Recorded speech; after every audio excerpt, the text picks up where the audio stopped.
Welcome to Fear Spiral, the channel where true terror meets the frozen lonely corners of Appalachia.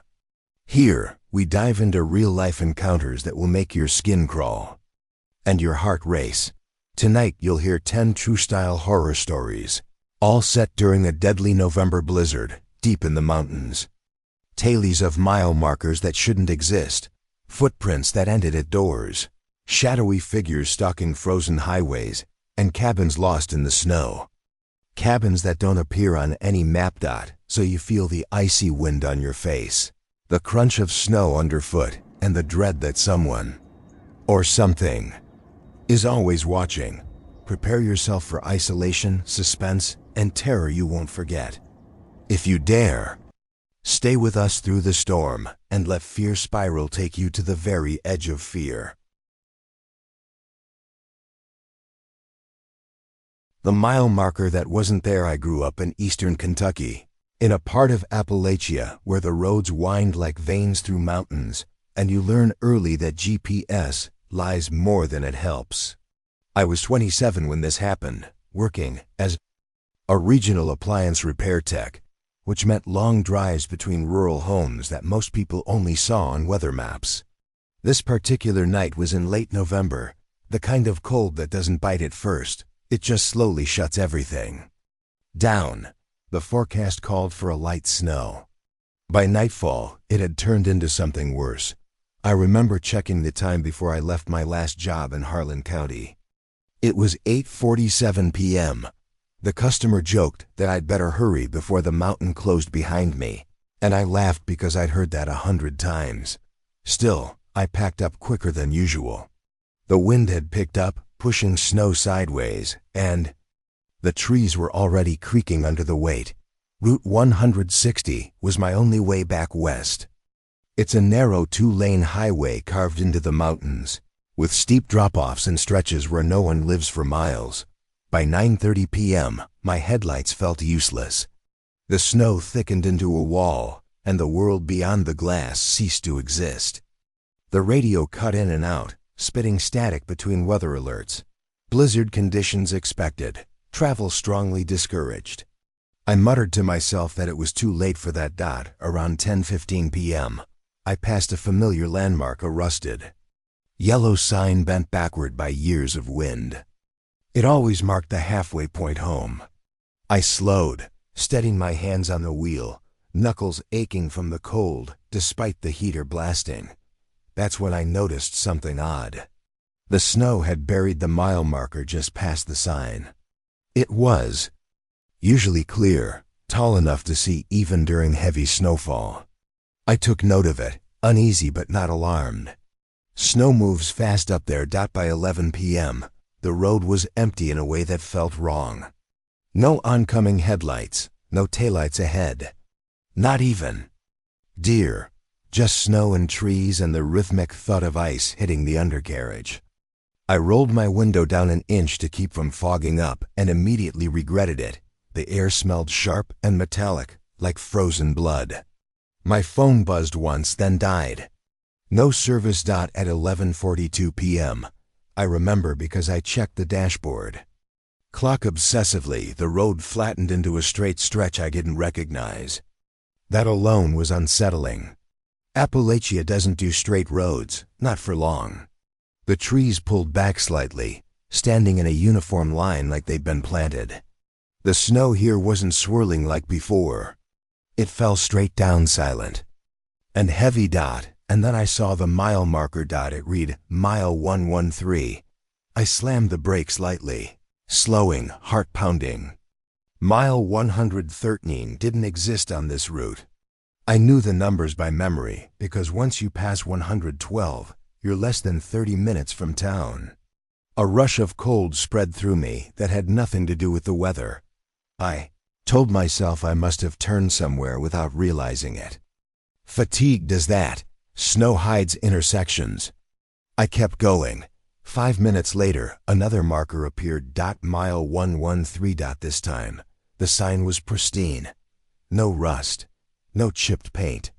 It stood straight, untouched by snow, like it had been placed there minutes ago. My chest tightened. I slowed to a crawl, scanning the woods. No wind now. No animal noise. Just the hum of my engine and the whisper of snow hitting the windshield. I spoke out loud, partly to stay sane. Okay, you're turned around. That's all. At 12:09 a.m., my headlights caught movement at the tree line. I hit the brakes. Hard. The truck skidded but stopped. My heart slammed so violently I could hear it in my ears. I leaned forward, squinting. A figure stood just beyond the road's edge. It looked like a person, a man. I think, but he was too still. No coat, no hat. Just standing there in the snow, facing away from me. At first, I thought maybe he was stranded. That instinct kicked in before the fear could fully take hold. I cracked the window and shouted, "Hey, you okay?" The words vanished. Into the snowfall. The man didn't turn, didn't move. As I watched, a slow realization settled over me. There were no footprints around him. The snow beneath his feet was smooth and untouched. My hand started shaking violently. I rolled the window up and shifted into reverse. But before I could move, the man twitched. Not turned, twitched, like a puppet being yanked. His head jerked to the side at an impossible angle. I screamed and floored it forward. The road narrowed suddenly. More than before, trees pressing in close like a tunnel. My speed climbed past what felt safe, but I didn't care. The snow was coming harder again. Wind howling like something alive. Tears blurred my vision, and my breath came out in sharp, foggy bursts. Then my headlights caught something else. A truck. It was parked sideways across the road, blocking both lanes. Old model. Rusted. No lights. I slammed the brakes and skidded, stopping inches from the driver's door. My engine stalled. The silence afterward was unbearable. I checked the time. 12:31 a.m. Snow creaked as it settled. I smelled something rotten, like wet leaves and old oil. Then I heard it knocking, slow, deliberate, not on my door. On the back of the truck. 1 knock. 2. 3. I locked the doors, every muscle screaming at me to stay still. The knocking moved. Side panel, roof, each sound too firm to be snow or branches. I lowered my head, whispering, "Please, please, please," like a prayer. A voice spoke from somewhere behind me. Wrong road. I didn't turn around. I couldn't. The voice was too close, right behind my seat, low and dry, like it hadn't spoken in a long time. Wrong mile, it added. My truck roared to life on its own. I didn't question it. I threw it into drive and plowed straight through the snowbank at the road's edge, barely missing the stalled truck. Branches scraped metal, sparks flashed, and then suddenly I was back on a familiar curve. The old rusted yellow sign visible ahead. I didn't stop driving until I reached town. When I pulled into a gas station at 1:26 a.m., I broke down shaking. So badly the clerk thought I was hypothermic. I told no one the details. Not then. The next morning, Highway Patrol said no roads were blocked, no abandoned trucks reported, no missing persons. They also told me something else. "There's no mile 113 on that route," the officer said. "Never has been. Even now." Years later, I avoid driving during November storms. But sometimes on long, quiet nights, I swear I remember the knock pattern. And every now and then, I dream of that straight road, stretching endlessly forward, with the same mile marker, waiting to greet me again. Someone was walking behind my truck. I've lived in West Virginia my whole life. And if there's one thing you learn growing up in Appalachia, it's that winter storms don't just change the weather, they change the land. Roads disappear. Familiar places feel wrong. Sounds travel strangely. And when the snow comes down hard enough, you start to feel like you're the last person left alive. This happened in late November of 2018, during one of the worst blizzards our county had seen in years. I was 32 at the time. working night shifts as a maintenance supervisor at a coal processing plant about 40 minutes from my house. We'd been warned to leave early because the storm was worsening, but equipment failures kept me there. Past midnight, I finally clocked out at 12:17 a.m. By then, the snow was falling in thick, choking sheets, illuminated by the harsh yellow floodlights outside the plant. The wind pushed it sideways, and when I opened the door of my truck, the cold air punched the breath out of me. The smell of diesel, frozen mud, and snow blended into something sharp and industrial. I had no choice but to take County Road 9 to get home. It's a narrow wooded backroad that runs through hills and hollows, cutting between long abandoned homesteads and dense forest. No streetlights, no cell service, just trees and curves, and the occasional collapsing barn you barely see in the dark. By 12:45 a.m., I was barely going 25. The plows hadn't been through yet, and drifts were starting to form.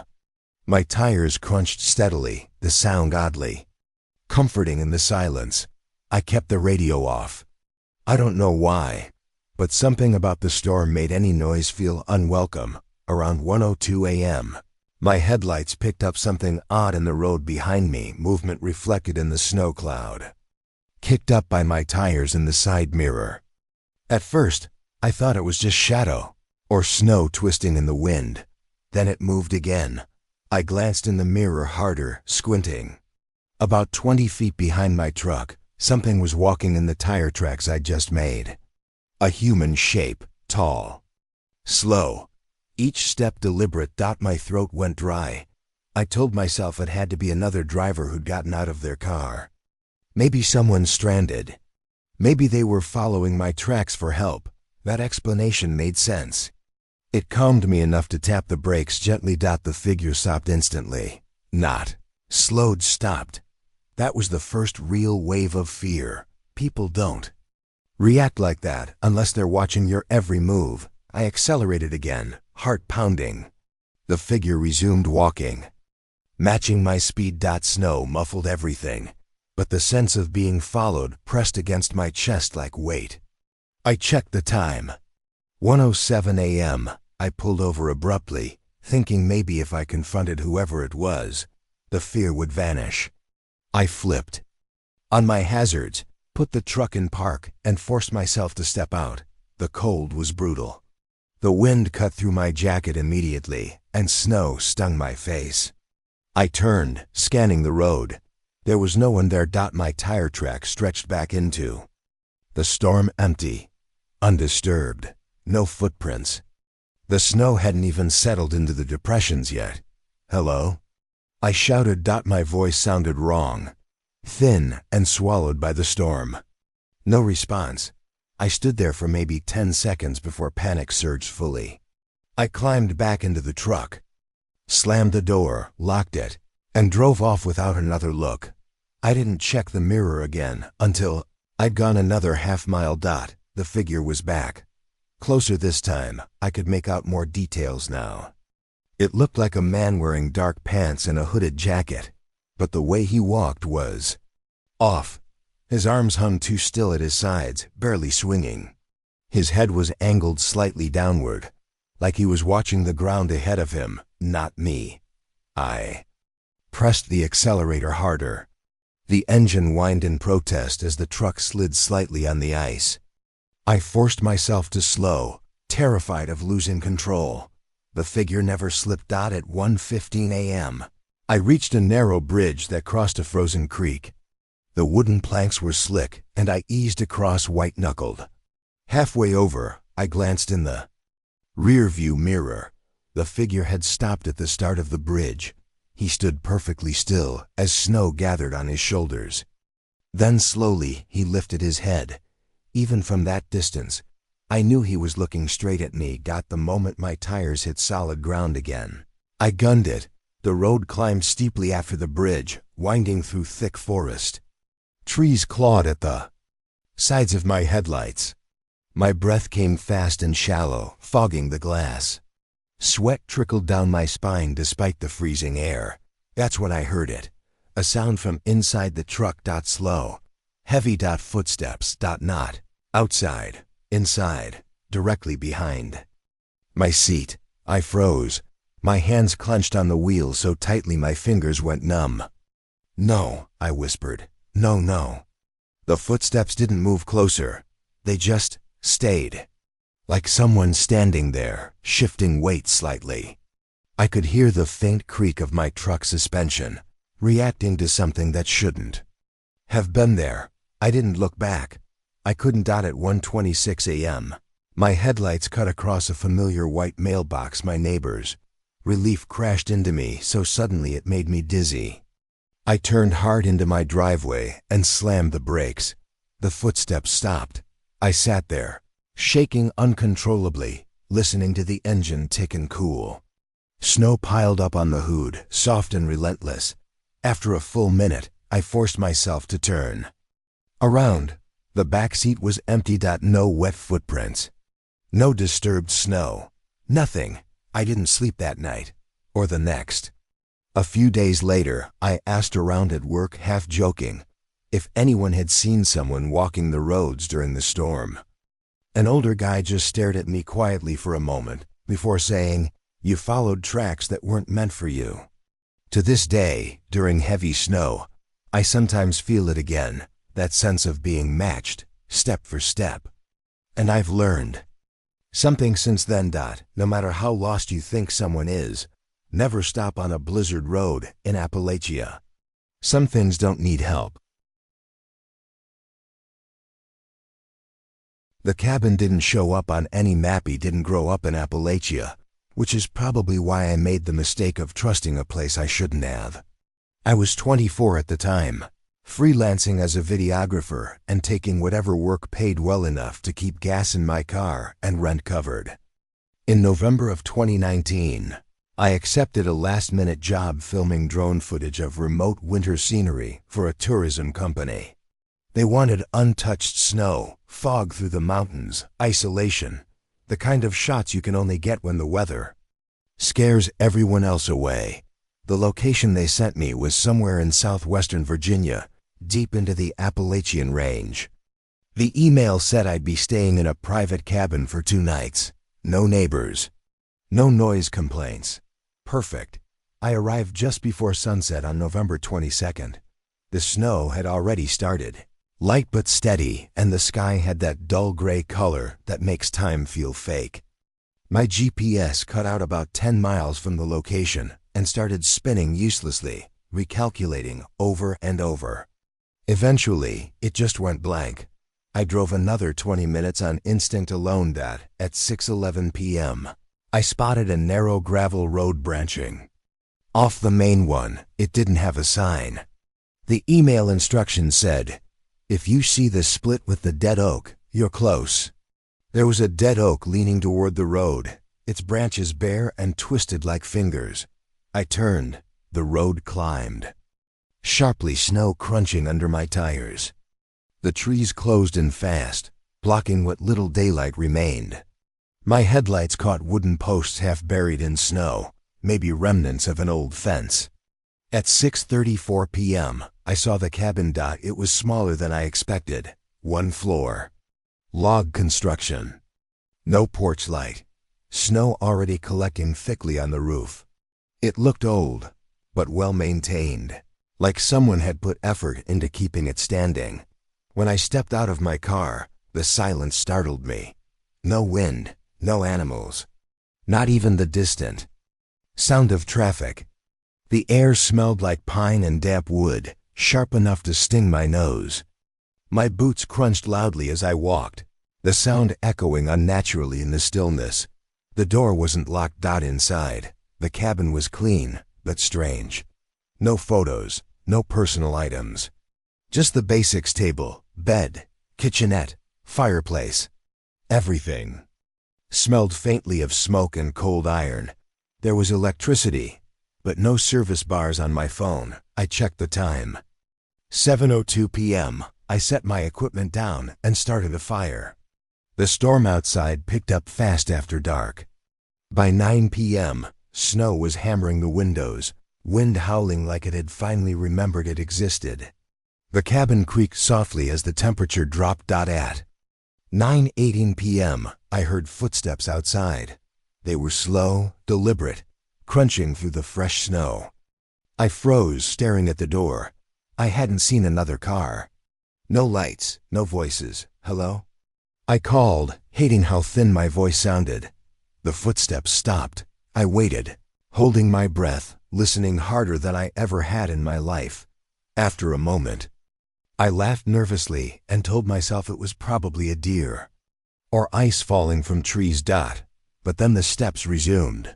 They moved around the cabin, window to window, slow, methodical. I stood and peered through a crack in the curtain. My headlights, still faintly illuminating the driveway, showed my tire tracks clearly. But mingled with them were footprints.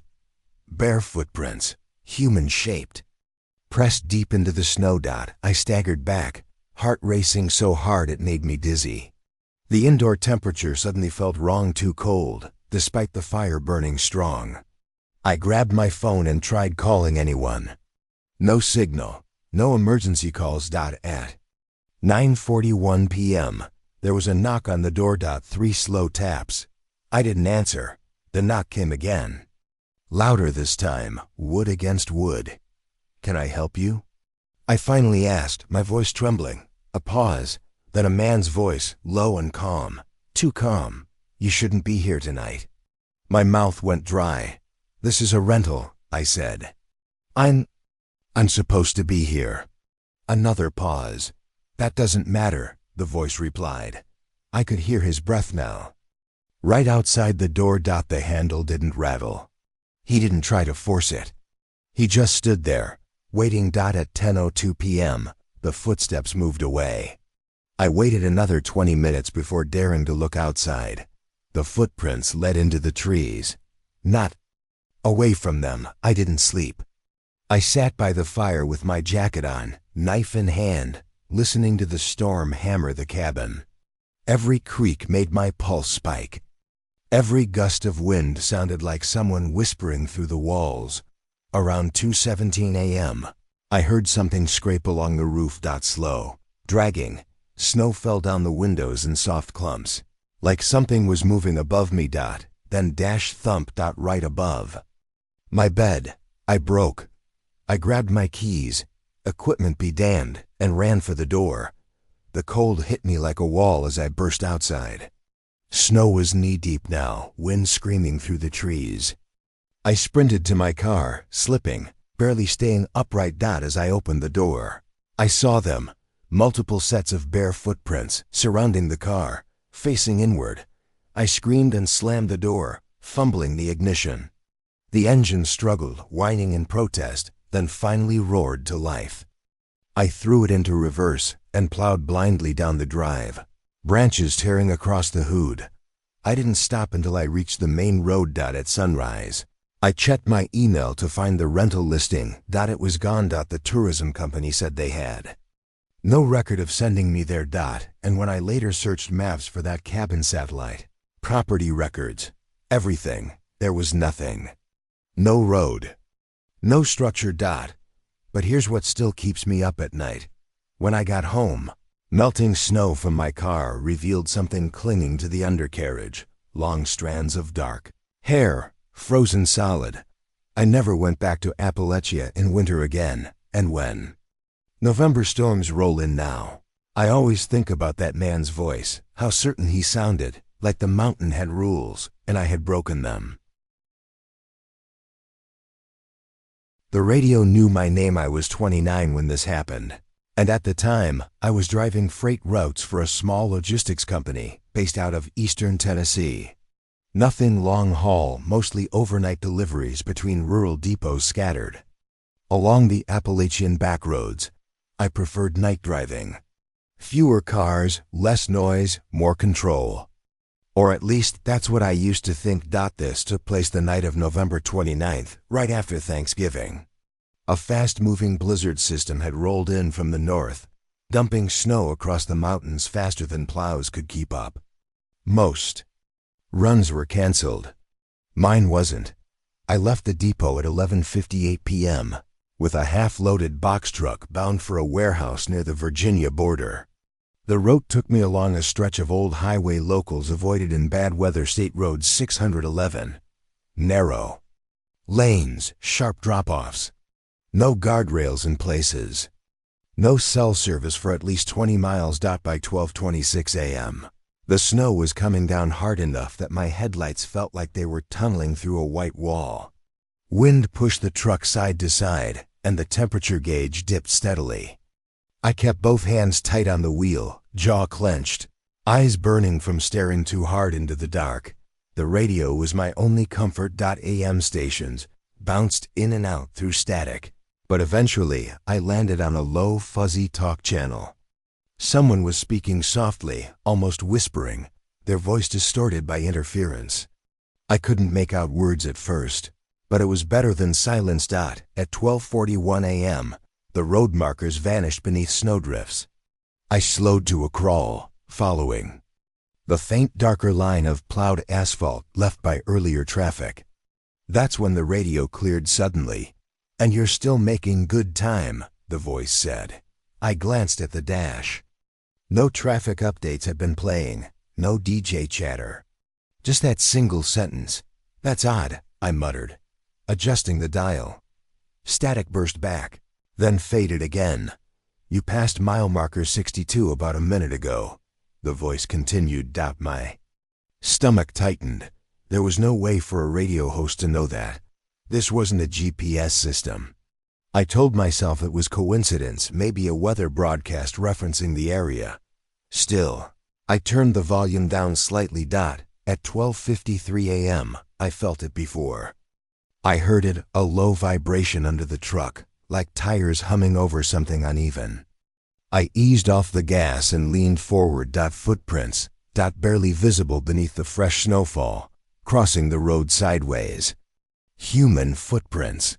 Bare feet pressed deep into slush and ice. I swerved slightly, missing them, heart pounding. No way someone was walking out here, not in this weather. Not barefoot. The radio crackled again. "Don't stop," the voice said calmly. I froze. "What?" My mouth tasted like metal. My pulse thudded in my ears. "You stop out here," the voice continued, "and you won't start again." I slammed the radio off. The silence that followed felt thicker than the snowstorm. Even the engine noise seemed muted, like the world had gone soft around me. At 1:07 a.m., the road dipped into a hollow where trees arched overhead, forming a tunnel of black branches weighed down by snow. The headlights revealed shapes that made my brain misfire: shadows, bending the wrong way, tree trunks that looked like crouched figures until I passed them. Then I smelled something wrong. Smoke. Not wood. Smoke, something chemical. Burnt plastic, maybe. It seeped through the vents faintly, acrid enough to sting my throat. That's when the radio turned itself back on. Low volume. "That's not your truck," the voice said. I felt terror bloom sharp and sudden. "I turned you off," I whispered. "You did," it replied. "Doesn't matter." At 1:14 a.m., the engine coughed hard. The truck lurched, losing power for a split second before surging back. I yelled out loud, hands shaking. "You're almost to the curve," the voice said softly. "The one with no shoulder." I knew that curve.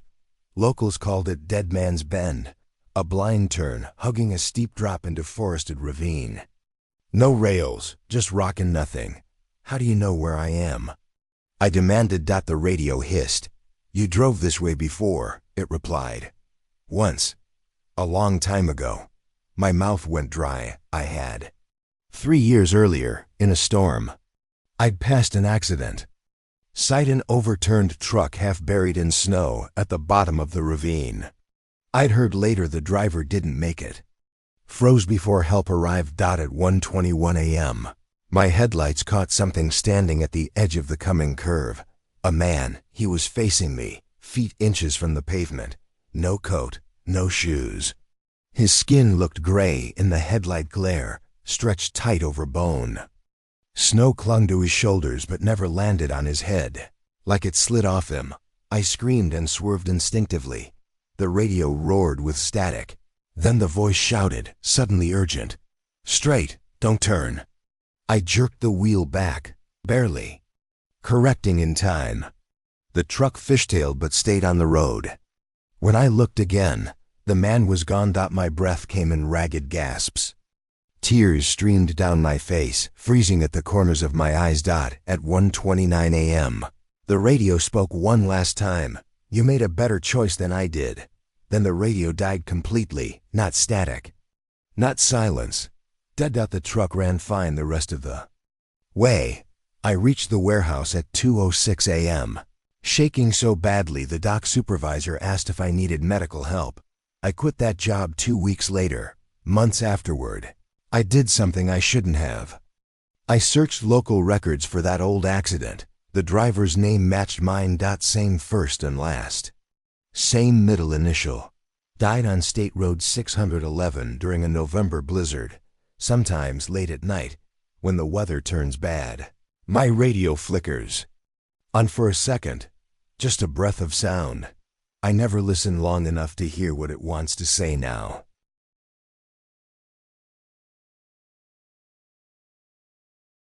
The house with only one warm room. I was raised in southwestern Pennsylvania, right at the edge of Appalachia, where winter isn't just a season, it's a presence. The cold there doesn't rush in. It settles slowly and refuses to leave. By the time this happened, I was 26 and working part-time as a property caretaker for foreclosure listings. Most of the work involved checking vacant homes once a week, making sure pipes hadn't burst and nobody had broken in. It paid decently, and in November, jobs were plentiful. This one came through on November 26th, right as a blizzard was tearing through the mountains. I tried to turn it down, but my supervisor insisted. "Just a quick interior check," he said. "You'll be in and out in 10 minutes. The address was at the end of a rural road outside a town so small it barely showed up on maps. The sun had already set by the time I started driving, and the snow came down heavy and wet, sticking to everything. My windshield wipers struggled to keep up, screeching with each pass. At 7:48 p.m., I reached the dirt access road leading to the house. It hadn't been plowed. Snow reached halfway up my tires, but turning back would have been worse. I crept forward, slowly, following old, narrow tracks already filling in. The house came into view around 8:10 p.m. It was a 2-story structure, wood-paneled, with sagging porch steps and dark windows. No lights, no mailbox. It sat isolated in a clearing, trees crowding close on all sides like they were trying to reclaim it. Snow fell straight down, heavy and silent. The moment I stepped out of my car, I felt it. The cold was wrong. Not just winter cold. This had weight to it. It made my joints ache instantly. My breath came out in thick clouds, fogging my glasses. The front door wasn't locked. Inside, the air was stale and dry, with a faint smell of mildew and something coppery underneath. I flipped on my flashlight and started the inspection. Everything looked typical: empty living room, dusty furniture covered in sheets, kitchen stripped bare. No signs of squatters. Then I reached the hallway. The temperature changed the moment I stepped into it. It wasn't subtle. One step forward and the cold vanished. Warmth pressed against my skin like I'd moved into a different building entirely. I frowned, confused, checking the thermostat. It was off. No power, no gas. At the end of the hallway was a single closed door. When I opened it, warmth rushed out fully, wrapping around me. The room inside was small, maybe a bedroom with peeling wallpaper and an old wooden bed frame. No heater, no fireplace. Still, it was warm. Comfortably warm. I frowned and stepped inside, confused but relieved. My fingers, aching from the cold, slowly relaxed. I checked the time. 8:31 p.m. That's when I noticed the sound. Breathing. Not mine. Soft, slow, coming from somewhere low, near the bed. I turned slowly, flashlight beam shaking. The space under the bed was dark, shadows thick there. The breathing paused, as if listening. "Hello?" I asked. Silence. I took a half step back. Suddenly, the warmth felt suffocating. Wrong. My heart raced. Sweat forming at my temples despite the heat. The breathing resumed. Closer now. I didn't wait. I backed out into the hallway, slamming the door shut. The warmth vanished instantly, replaced by freezing air so sharp it bit through my jacket. I gasped, chest tight. At 8:37 p.m. Something thumped behind the door. Once. Then again. Slow. Deliberate. Like something shifting its weight. I didn't investigate further. I ran for the front door, boots slipping on frozen wood. Outside, the wind had picked up, howling through the trees. Snow stung my face as I sprinted to my car. My hands shook violently as I fumbled for my keys. At that moment, I realized something that turned my blood to ice. There was only one set of footprints in the snow. Mine. No tracks leading to or from the house. I started the car and reversed blindly down the access road, heart pounding in my throat. I didn't stop until I hit the main road. The next morning, I reported everything, especially the temperature change. My supervisor went quiet on the phone. "That property," he said slowly, "was flagged months ago." "For what?" I asked. "Unexplained heat readings," he replied. "Only in one room." I quit that week. A few days later, curiosity got the better of me. I searched county records on the house. A family had died there in the 80s, during a power outage in a snowstorm. All except one. The youngest son had been found alive days later. They said he survived because he never left his room. Sometimes, in winter, when the heat in my own house clicks on too suddenly, I still think about that room. Warm. Waiting. And not meant to be shared.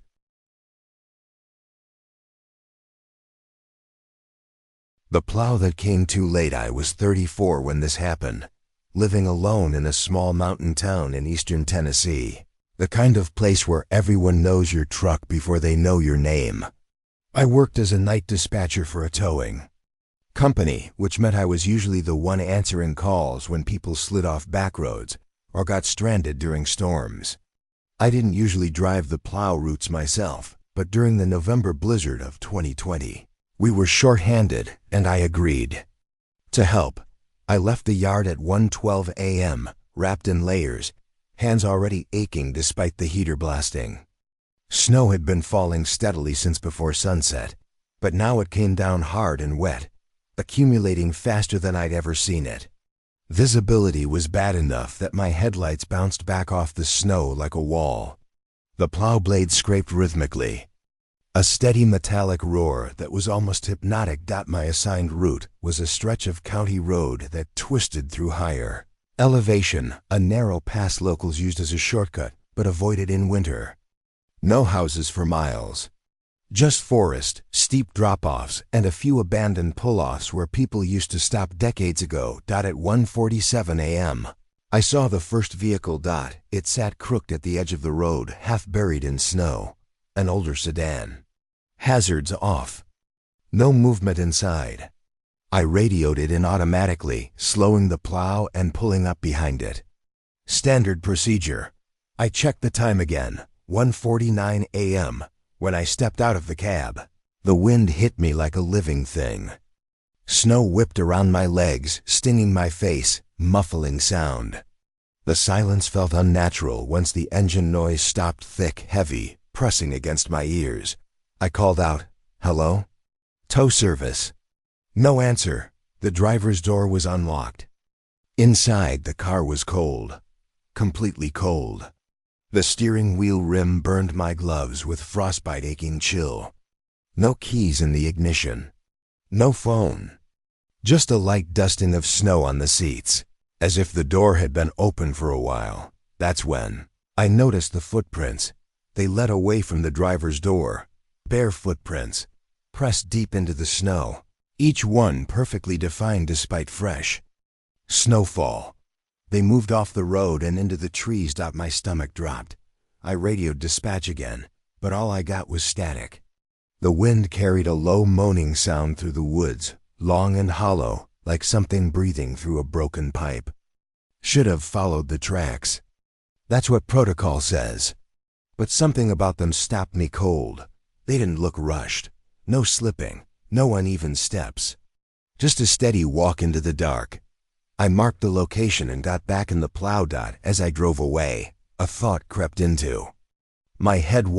I couldn't shake Dot if the person walked off barefoot. Why were there no signs of injury?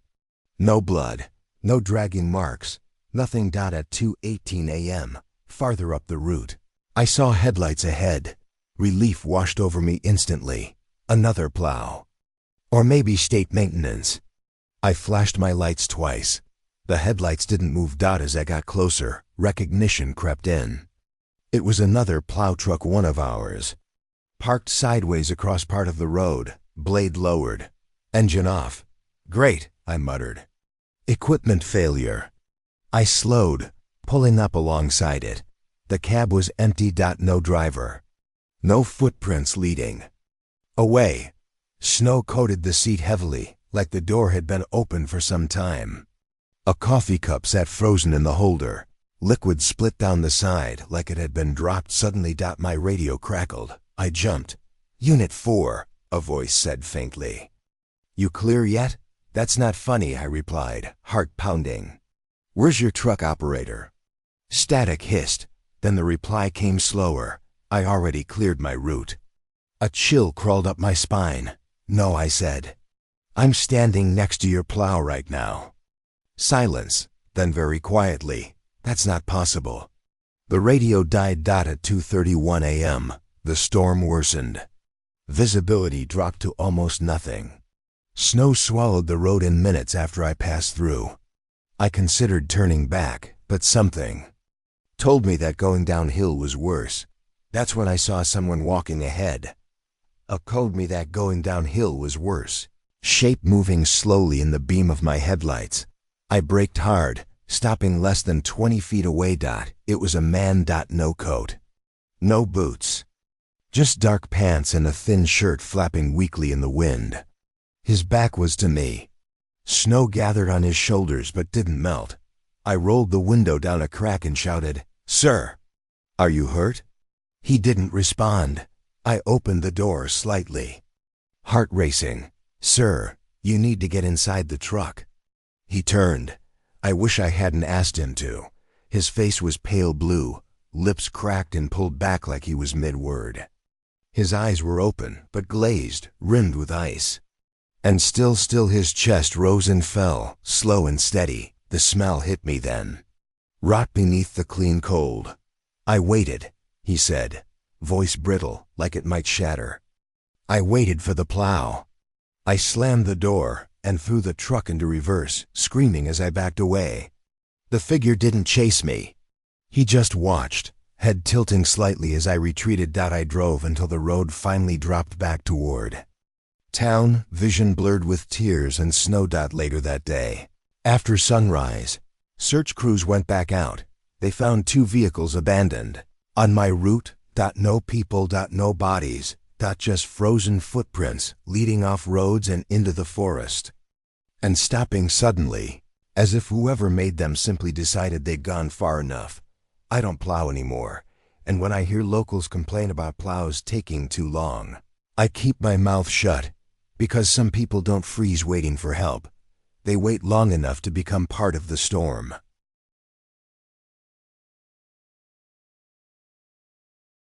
The night the trees started knocking. I've lived in western North Carolina my entire life, tucked deep into a stretch of Appalachia where the mountains stack so close together they blot out the stars. Winters there are unpredictable. Some years, you get dustings that melt by noon. Other years, the snow comes all at once and seals you in like a coffin. This story happened during one of those years, near the end of November, when a blizzard hit fast and stayed longer than anyone expected. At the time, I was 40 years old and living alone in my grandfather's old house, a 2-story place set back from the road by about 100 yards, surrounded by dense forest on 3 sides. The nearest neighbor was over half a mile away. I worked remotely, so when the weather turned bad, I was used to riding it out alone. The storm started around sunset. By 8 p.m., the wind was screaming through the trees hard enough to make the house shudder. Snow slammed against the windows, piling up faster than I could track. The power went out at 9:12 p.m. I remember because I checked my phone right after the lights snapped off. At first, everything felt normal. I lit candles, built up the fire in the living room, and settled in under blankets.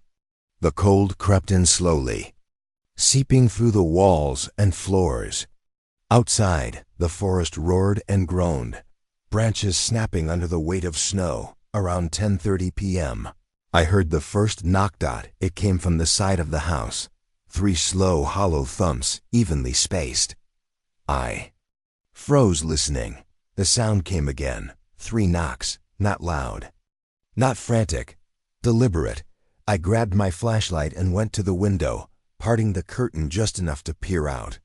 The beam caught nothing but swirling snow and the shadowy outlines of trees bending in the wind. I told myself it was just branches hitting the siding, but the rhythm stuck with me. Branches don't knock. At 10:47 p.m., the sound returned, this time from the front of the house. 3 knocks again, same spacing, same dull impact. My chest tightened. I stood perfectly still, barely breathing, listening for footsteps or voices. Nothing. The wind howled through the clearing, carrying the scent of wet bark and frozen earth. Snow creaked under its own weight. I tried to focus on the fire, forcing myself to calm down. By 11:15 p.m., the knocking started again. This time, it came from the back door. 3 knocks. I whispered, "Who's there?" My voice felt painfully loud. In the silence that followed, no answer. I approached the door slowly and pressed my ear against the wood. The cold radiating from it was intense, like touching ice. I could hear the storm on the other side, and something else. Wood, creaking. Not the house. Trees. 11:27 p.m. The knocking pattern changed. 2 knocks. Pause. 1 knock then, from the side of the house again. My heart began racing so fast it felt like it wasn't keeping up with itself. Sweat dampened my shirt despite the cold. I backed away, suddenly aware of how alone I was. At midnight, I heard something snap loudly outside, followed by a heavy thud in the snow. A tree must have broken, I told myself. It happens during storms. Then came dragging noises. Slow, scraping, like something heavy being pulled across the frozen ground toward the house. I went upstairs and looked out a second-story window that overlooked the clearing. I swept my flashlight beam back and forth until it landed on something near the tree line. A tree, one of the smaller oaks, had fallen, only it wasn't lying where it had snapped. Its base pointed toward the house. Its branches stretched forward in the snow, right up against the wall. That's when the knocking started again, louder. Now, the sound wasn't coming from the house. It was coming from the tree. Branches lifted and fell against the siding, one by one. Not randomly, carefully, like fingers. Testing wood. I stumbled back, nearly tripping, my pulse roaring in my ears. Another tree shifted in the clearing. This one bent forward slowly, branches bowing inward until they touched the house. Then knock. Same pattern. 3 knocks. At 12:16 a.m. A third tree joined in, then a fourth. All around the house, branches struck wood in the same measured rhythm. The wind wasn't gusting in time with it. These weren't uncontrolled movements. The trees bent when they wanted to. The smell changed, sweet and rotten, like sap and decay mixed together. "Stop," I whispered, tears welling. "Please." The knocking stopped instantly. The silence afterward was worse. I crouched by the stairs, holding my flashlight like it could protect me. My arms ached from tension. I don't know how long I stayed there, minutes or hours, but sometime after 2 a.m., exhaustion dragged me into a restless sleep. I woke at dawn to quiet. The storm had passed. No wind. No snow falling outside. The yard was a mess of broken branches and drifts, but the trees around the house stood exactly where they always had. Except for the fallen oak. It lay several feet away from the house, nowhere near the wall. Officials blamed the storm. Said heavy snow and wind caused stress fractures and falling limbs, but they didn't see the marks on the siding. Long, shallow grooves in the wood curved like they'd been made by nails. I sold that house the following spring, but sometimes, during heavy snow, I swear I can still hear it, faint and rhythmic through the wind. 3 knocks, waiting for an answer. The car that never passed me was 21 when this happened. Home from college for Thanksgiving break and already regretting it. A massive November blizzard had rolled into central Appalachia earlier than predicted, and by the time my mom begged me not to drive back to campus, all the buses were canceled and my classes had already resumed. I convinced myself I could make the 4-hour drive back to Western Virginia overnight. I'd driven these roads 100 times. I thought I knew better. I left just after midnight, 12:08 a.m. because I figured fewer cars would mean fewer problems. Snow was already falling thick, heavy flakes that blurred the edges of everything. The world looked unfinished, like someone had erased half of it. About an hour in, somewhere on a rural stretch of Highway 219, the storm worsened. Wind buffeted my car hard enough that I had to tense my arms to keep straight. Snowboards of ice rattled beneath the chassis. The temperature display read 11 degrees Fahrenheit and dropping. At 1:19 a.m., I noticed headlights behind me. That alone wasn't strange. What bothered me was how long they stayed there. No matter how much I slowed, the distance never changed. Too far to be tailgating, too close to be coincidence. The lights hovered in my rear view, steady and patient. I switched lanes slightly to test it. So did they. I sped up, then slowed again. Same distance, same position. My heart started doing that stuttering thing it does when adrenaline kicks in. I told myself maybe the other driver was nervous too. Clinging to my tracks for visibility. At 1:34 a.m., the road narrowed into a forested pass where trees hung close, their branches bending low under snow. No houses, no turnoffs, no cell service. Just dark woods and the long white ribbon of road ahead. That's when the headlights went out, not turned away. Gone. I exhaled a shaky breath, shoulders relaxing slightly. Okay, I whispered. Okay, but the sense of being watched didn't fade. A minute later, the headlights reappeared, closer this time. Much closer. I flinched, almost swerving. The beams were strange now. Too dim, like they were shining through fog from inside something else. They didn't reflect quite right off the falling snow. At 1:42 a.m., desperation pushed me to do something stupid. I pulled over. I don't know why.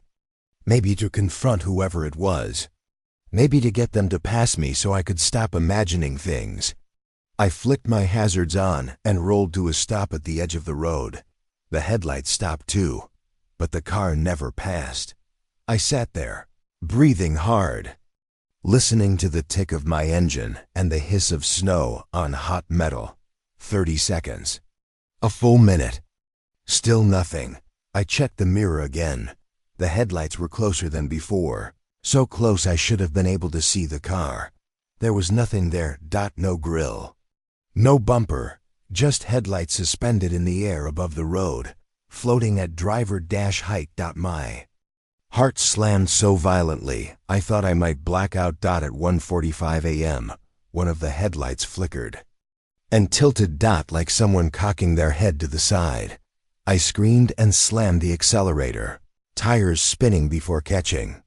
The headlights followed instantly, locking back into position behind me. Every curve I took, they mirrored. Every speed change, they matched. The radio snapped on suddenly. Blaring white noise. I didn't turn it on. Through the static, I thought I heard breathing, not through speakers around me. Inside the car, stop following me. I screamed, tears streaming down my face. Go away. The headlights surged closer. So close now that my entire cabin flooded with pale light. The mirrors vibrated. My skin crawled with the sensation of being examined. Measured. At 1:57 a.m. The road dropped sharply downhill toward a bridge crossing a frozen river. I prayed out loud that the headlights would disappear. Halfway across the bridge, they blinked out. Instantly, I glanced back, terrified they'd reappear any second. But the road behind me was empty. I didn't slow down until I reached the first gas station on the outskirts of town at 2:21 a.m. I collapsed inside, shaking so badly the clerk asked if I'd been in an accident. When I told my dad the next morning, he turned pale. He asked where I'd pulled over. I told him. He nodded slowly and said, "That stretch. People say if you stop there in a storm, something thinks you're inviting it." I never drive that route at night anymore, but sometimes when I check my rearview mirror on quiet roads, I swear I see them, headlights waiting patiently, just far enough back for me to notice. The footprints that ended at my door. I was 30 when this happened, renting a small hillside house in southern West Virginia while working as a substitute teacher. The place was cheap because it sat at the very end of a twisting mountain road that barely saw traffic even in good weather. In winter, especially late November, it felt cut off from the rest of the world. Most nights I didn't see another car after dark. The blizzard hit on November 27th. WORSE than anything the forecast had predicted. By late afternoon, snow was already knee-deep, and the wind howled hard enough to make the windows hum. School was canceled for 2 days straight. By nightfall, the power flickered and finally died at 9:03 p.m. I wasn't worried at first. I had a gas heater, candles, and enough food to ride it out. I made soup, bundled up in blankets, and tried to ignore how loud the mountain sounded when it was buried under snow. Wind rushed through the trees in long, uneven breaths. Every now and then, a branch cracked somewhere in the dark. Around 10:40 p.m., I heard what sounded like footsteps on the road outside. That alone made me sit upright. The road was unplowed, buried under heavy drifts, and sloped steeply uphill toward my house. No one walked up there in the winter. Definitely not during a blizzard. I moved to the front window and pulled the curtain aside just enough to look out. My porch light was dead, but the moon reflected faintly off the snow. That's when I saw them. Footprints. Single dash file, human-shaped. Clear and deep, moving up the road toward my house. They weren't filled in by snow, which meant they were fresh. My heartbeat thudded so hard I could feel it in my throat. I told myself it was probably someone whose car broke down. Someone desperate. That explanation made sense, right up until I realized something else. There was only one set. I checked the time. 10:47 p.m. I grabbed my phone and tried calling 911. No service. I turned on the flashlight app and watched the footprints advance slowly, step by step, until they disappeared beneath my porch. I waited for a knock. Nothing. 10 minutes passed. Then, 15.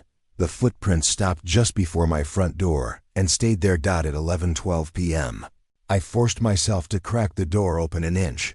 Cold air burst inside instantly. Snow blew across the porch in sharp lines. I shined my light downward. The footprints ended at my threshold. No prints going away. None pacing. Just single set leading from the road to my door. "Hello?" I called, my voice shaking. The wind answered back, rattling the loose boards under my feet. I shut the door and locked it, sliding the deadbolt into place so hard it made my hands ache. I dragged a chair over just in case and sat there, listening, barely breathing. At 11:26 p.m., someone knocked. 3 slow knocks, not loud, not gentle, intentional.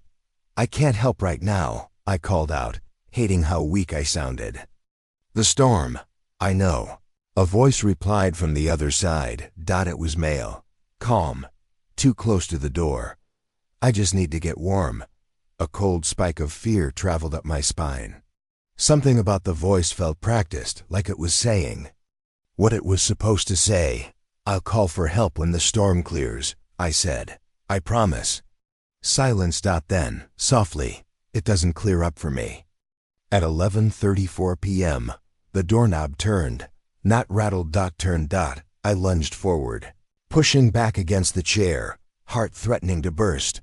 The knob twisted once more, then stopped. Footsteps moved away across the porch. Relief crashed into me so hard. My vision blurred. I waited by the door for over an hour, shaking under blankets, listening for any sound. Nothing came. Sometime after 2 a.m., exhaustion dragged me into a shallow, uneasy sleep on the living room floor. I woke just before dawn.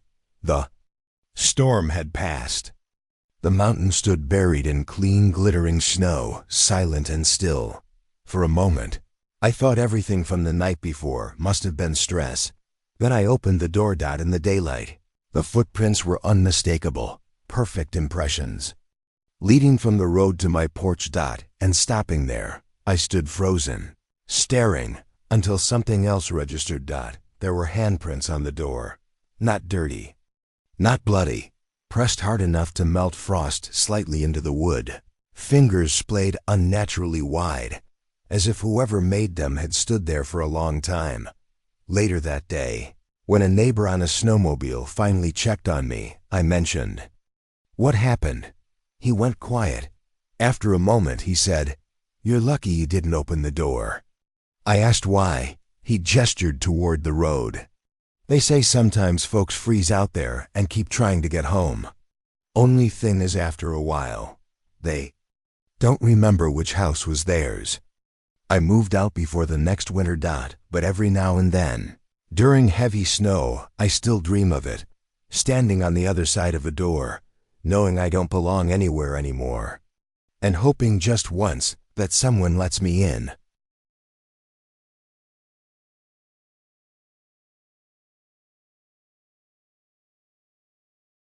The last call from the mountain. I was 36 years old and working as a volunteer, emergency responder in eastern Kentucky when this happened. Not M is not police, just one of the locals who helped relay calls, check on stranded residents, and guide responders during storms. In Appalachia, you learn quickly that when the weather turns bad, outsiders don't always make it in time. Sometimes it's just you and a radio. The blizzard hit on November 30th, hard and sudden. By sundown, snow was already waist-deep in places, and the wind screamed through the hollers like it had a voice of its own.